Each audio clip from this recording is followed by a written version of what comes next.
Міжнародную сітуацыю вакол Беларусі мы абмяркуем з сябрам прэзідыуму каардынацыйнай рады Паўлам Латушкам. Спадару Павел, добры вечар.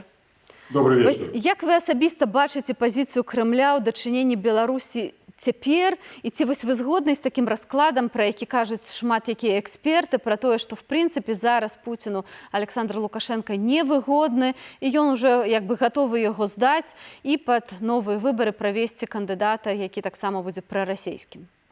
Ну, давайте проаналізуем ситуацию вельмі докладно. Калі мы кажем про партнерские адносіны у інтарэсах России з Беларусью, ці сапраўды ён бачыць у Александра Лукашенко сапраўднага партнера. По-першае, праблема унутранага ўспрыняцця ў грамадстве Александра Лукашенко вельмі вялікая. Большая частка з беларусаў не прымаюць яго як прэзідэнта, не згодныя з вынікамі выбараў.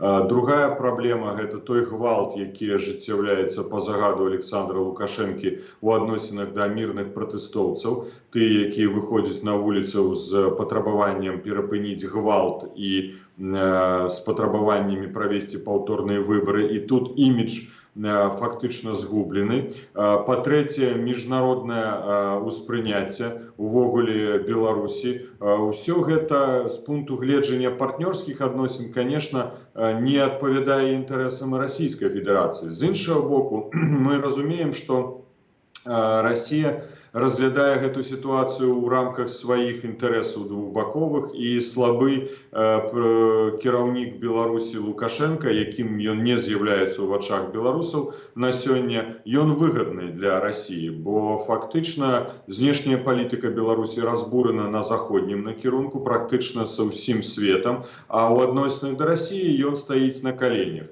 І вось праводзіць размовы з асобай, якая стаіць на каленях, ну мы разумеем, што занадта лёгка ці больш лёгка. Але з іншага боку ёсць праблема. Можна праводзіць такія размовы, можна нават падпісваць дамовы, але ці будуць яны мець прававой сэнс з пункту гледжання расійска-беларускіх адносін, з пункту гледжання міжнароднага права, правда? Да, міжнароднага права, акцэптавацца міжнароднай супольнасцю не будзе.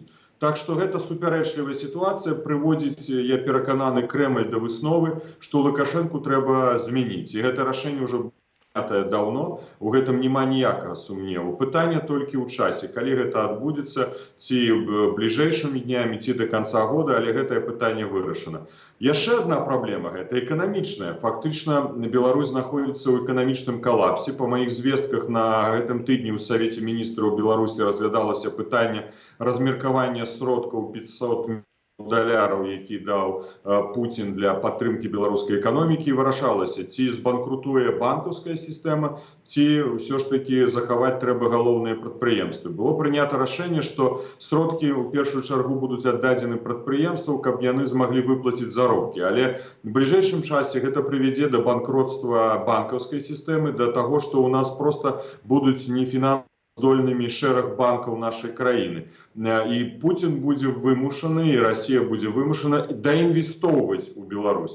Гэта таксама не адпавядае інтарэсам Расіі. Яны павінны, зразумела, фінансуючы Беларусь, атрымліваць штосьці ўзамен. Гэта можна скарыстаць. Так што ўся гэта нестабільнасць з аднаго боку дае і плюсы для расійскай палітыкі ў адносінах да Беларусі і мінусы. Але мне здаецца, што мінусаў значна больш, таму яны зацікаўлены змяніць Лукашэнку на больш стабільнага лідера і прадказальнага.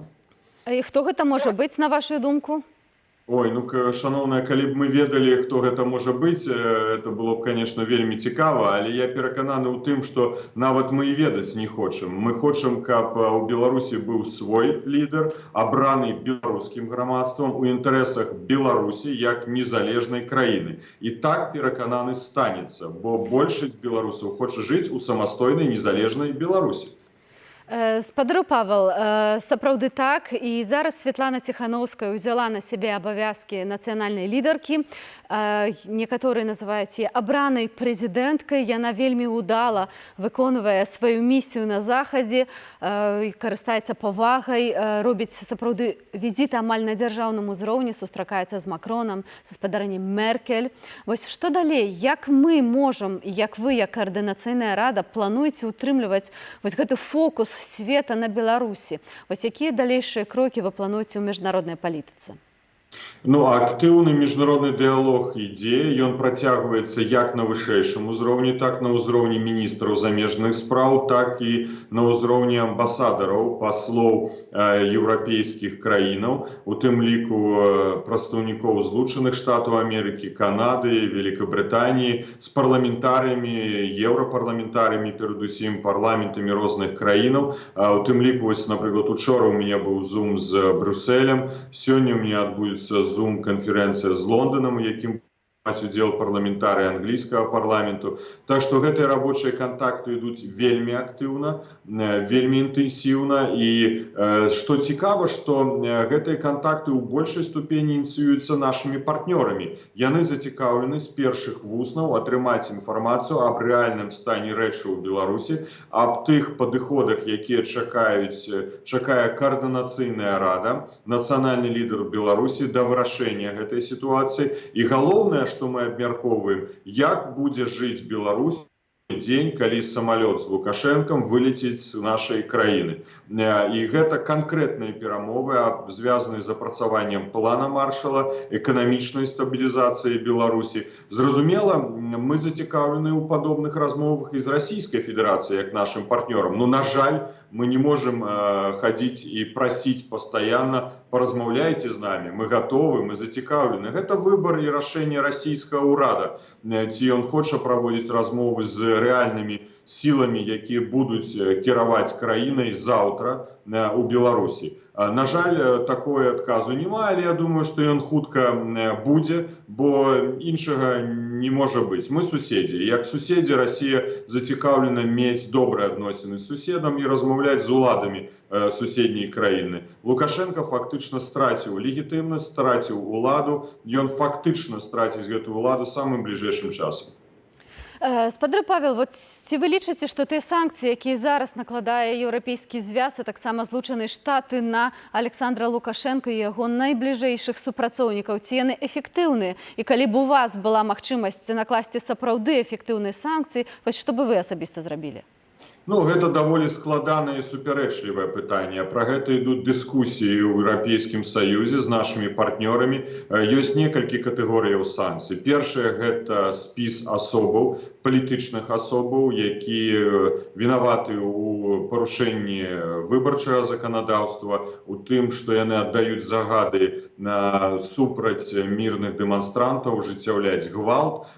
Другой элемент санкцый — гэта эканамічны пераслед такіх асобаў. Трэці элемент санкцый — гэта могуць быць кропкавыя санкцыі ў адносінах да прадпрыемстваў, якія фінансуюць рэжым. Чацвёрты — это могуць быць сектаральныя санкцыі па сектарах эканомікі. І пяты — гэта агульныя эканамічныя санкцыі. Ну, зразумела, што вось пяты элемент, ён найбольш складаны, і наўрад ці сёння можна разлічваць, што Еўрапейскі Саюз прыме скаардынаваную пазіцыю на гэты конт. Так нам кажуць усе партнёры. І вельмі важны імпульс, які мы даем і атрымліваем таксама ўзаемна, што вырашэнне беларускай сітуацыі з'яўляецца вырашэннем беларускага народа і знаходзіцца ў руках беларускага народа. Зразумела, міжнародная салідарнасць нам патрэбна, яна важна. І вось гэтая міжнародная салідарнасць — гэта перадусім усё ж такі ацэнка з пункту гледжання прынцыпаў функцыянавання еўрапейскай супольнасці. Ці еўрапейская супольнасць можа пагадзіцца, што ў адной з краінаў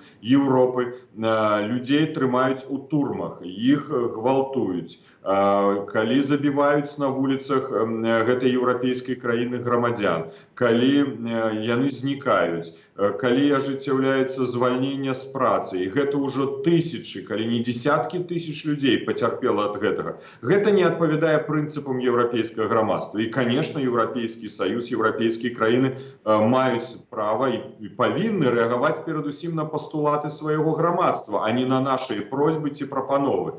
Вось гэта трэба падзяліць і вельмі дакладна зразумець. Таму нам падаецца, што, конечно, у бліжэйшым часе спісак будзе пашыраны, ён пашыраны пашыраны на Александра Лукашенко, ён будзе пашыраны на тых асобаў, якія непасрэдна бяруць удзел у парушэнні заканадаўства. Гэта супрацоўнікаў міліцыі, следчых, пракуратуры, суддзяў, кіраўнікоў выканкамаў, намеснікаў кіраўнікоў выканкамаў, якія займаліся фальсіфікацыяй выбараў, і членаў выбарчых камісій. Гэта праца, я не скажу, што гэта вось можна зрабіць за адзін дзень. Гэта падрыхтоўка зараз усіх факталагічных матэрыялаў, якія перадаюцца ў еўрапейскія структуры і будуць перадавацца метадам накаплення. І гэты спісак, ён, на жаль, даволі вялікі, гэта тысячы людзей, якія могуць трапіць, і яны павінны гэта зразумець, што яны будуць пакараны, калі не з пункту гледжання сёння беларускага заканадаўча, то з пункту гледжання санкцыйнай палітыкі Еўрапейскага Саюза. Эканамічныя санкцыі будуць. Рыхтуецца спісак прадпрыемстваў, якія падтрымліваюць рэжым, якія дапамагаюць адмываць грошы. І вось тут трэба зразумець тым, хто на сённяшні дзень яшчэ ў Беларусі падтрымлівае рэжым Лукашэнкі, што яны павінны ведаць, колькі скрадзена за гэтыя гады грошаў з Беларусі міністрамі, прэм'ер-міністрамі, прэзідэнтам, яго акружэннем, кіраўніцтвам справамі прэзідэнта, структура, якая не мае празрыстага бюджэту. Гэта грошы, якія вымываліся ў схемах пры пастаўках белазаў, мінскага трактарнага завода трактароў, грошы, звязаныя з нафтаперапрацоўкай, калійных угнаенняў. Гэта колькі беларускага металургічнага завода. У нас ёсць звесткі па ўсіх гэтых накірунках. Трэба апрацаваць гэтыя матэрыялы, зрабіць адпаведныя дасье, яны будуць перададзены еўрапейскія структуры ў Злучаныя Штаты Амерыкі. І ўсе гэтыя рахункі будуць арыштаваны на ўсіх тых асобаў, якія да гэтага маюць дачыненне, бо гэта ж, зразумела, падстаўныя асобы. Так вось гэтыя падстаўныя асобы таксама будуць пераследавацца ў адпаведнасці з заканадаўствам. Гэта вельмі вялікая праца. Але ў нас уже працуе каманда людзей, якая рыхтуе ўсе гэтыя матэрыялы, і ўжо працуюць юрыдычныя кампаніі, адвакаты міжнародныя па гэтым накірунку. Так што гэтыя людзі будуць пакараны. Вось такі гэта наступны элемент. Што тычыцца сектаральных санкцый і агульных, я думаю, што гэта все ж таки даволі складанае пытанне, і гэта перадусім у руках Еўрапейскага Саюза. Дякую вам вялікі, спадар Павел. З намі на сувязі, відэасувязі з Варшавы быў спадар Павел Латушка, сябра прэзідыуму Каардынацыйнай рады. Дякую.